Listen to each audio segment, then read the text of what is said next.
บ่เคยสุดส่งอนามัยให้ได้ นี่อย่างทุกอย่างะ มันคืออันนี้นี่เอาใส่นิ้ว อันนี้เหรอ เอาไว้ทำอาหารเขาใจะ เขาจะเป็นแบบนี้ใช่ไหมเป็นวงแบบนี้ อันนี้สอนวิธีใส่ เป็นรวมแบบนี้ สมมุติว่าเราจะทำอาหารแล้วก็จะเอา เออ เหมือนถุงยางอนามัยฟิลเหมือนกันเลย ทีนี้เราก็ใส่แบบนี้แล้วก็รูดลง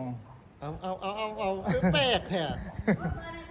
แล้วทีนี้เวลาเราจะหยิบจับ เออ เนาะ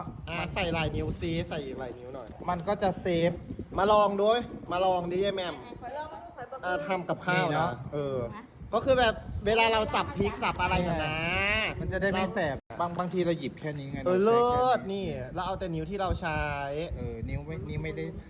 ด้ใช้ก็ไม่ต้องไอ้นี่ สมมติเราหยิบ จับ แค่ แค่ นี้ นี้ ที่ข้างบ่โอ้ยนี่ได้ลงแล้ว เลิศนี่ มัน แต่ยายแม่มเบิ่งนู้นน่ะ ไอ้แม่พเราเขาได้อยู่เอากูบ่เคยสุดส่งอนามัยให้ได้ มันเป็นแบบมันเป็นถุงอันมืออนามัย อะไร นี่ดูกินแตงโมไม่อยากเปื้อนนะ ไม่ใช่ถุงยางหรอกไหม เป็นอย่างอนามัย